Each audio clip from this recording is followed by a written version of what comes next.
നമ്മൾ ഇന്ന് പുൽവാമയിലേക്ക് പോയിരുന്നു. പുൽവാമയിൽ അവിടെ ഈ പഹൽഗാം തീവ്രവാദി ആക്രമണത്തിൽ പങ്കുള്ള എന്ന് സംശയിക്കുന്ന അഹസൻ അൽ ഹക്ക് എന്ന് പറയുന്ന ഒരാളുടെ വീട് തകർത്ത ദൃശ്യങ്ങളിലൊക്കെ പ്രേക്ഷകർ നമ്മൾ കാണിച്ചിരുന്നു. അങ്ങനെ അത്തരത്തിൽ പ്രാദേശികമായി ഏതെങ്കിലും തരത്തിൽ സഹായം നൽകിയിട്ടുള്ള ആളുകളുടെ വീട് തകർക്കുക എന്നുള്ളത് ഈ ദിവസങ്ങളിൽ ഇന്നലെയും ഇന്നുമായി കാണുന്നു. മൊത്തം 5 വീടുകൾ ഇതിനോടകം സുരക്ഷാ സേന തകർത്തിട്ടുമുണ്ട്. ബൽറാം നെടുങ്ങാടി നമ്മൾ ഒരുമിച്ചാണ് പോയത്. ബൽറാം നെടുങ്ങാടി, ബൽറാം, അപ്പൊ ഇന്ന് നമ്മൾ കണ്ടത് ഈ പറയുന്ന വീടുകൾ മൊത്തം 5 വീടുകൾ തകർത്തു. ഏതെങ്കിലും തരത്തിൽ പ്രത്യക്ഷമായോ പരോക്ഷമായോ ഈ തീവ്രവാദി ആക്രമണത്തിൽ പങ്കുള്ളവരോട് സീറോ ടോളറൻസ് എന്ന് പറയുന്ന നയപ്രഖ്യാപനമാണ് നമ്മൾ ഇന്നലെയും ഇന്നുമായി കാണുന്നത് ഈ താഴ്വാരത്തെ ലെവൽ. തീർച്ചയായും ഹാഷ്മി, ഈ ഒരു ഭീകരാക്രമണത്തെ സംബന്ധിച്ചിടത്തോളം ഇതിൽ പ്രാദേശിക ഭീകരരുടെ പങ്ക് എത്ര എന്നുള്ള ഒരു സംശയം ആദ്യഘട്ടത്തിൽ ഉണ്ടായിരുന്നു.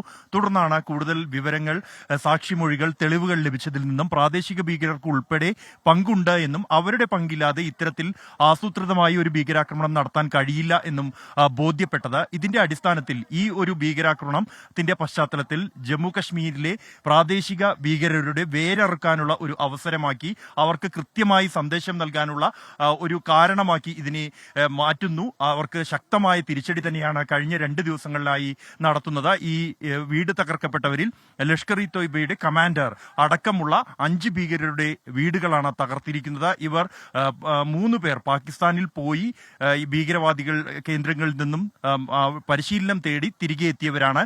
ഇന്ത്യ വിരുദ്ധ പ്രവർത്തനത്തിൽ സജീവമായി പങ്കെടുക്കുന്ന നമ്മുടെ ഏജൻസികളുടെ പട്ടികയിലുള്ള തെരച്ചിൽ നടത്തിക്കൊണ്ടിരുന്ന ഭീകരവാദികൾ ഈ ഒരു ആക്രമണത്തിൽ പാകിസ്ഥാനിൽ നിന്നെത്തിയ ഈ ഭീകരരോടൊപ്പം ചേർന്നിരിക്കുന്നു. അവരോടൊപ്പം ചേർന്ന് ഈ പിറന്ന മണ്ണിന്റെ എവിടെയാണോ ഭീകരാക്രമണം നടത്താൻ പറ്റുന്നത്, നിഷ്കളങ്കരായ ആളുകളെ എങ്ങനെ കൊന്നൊടുക്കാം എന്നതടക്കം അവർക്ക് ചോർത്തി നൽകി അവരുടെ ജീവൻ എടുത്തവരാണ്. അവർക്ക് കൃത്യമായ ഒരു സന്ദേശം ഈ സുരക്ഷാ ഏജൻസികൾ ഈ നടപടികളിലൂടെ നൽകുന്നു.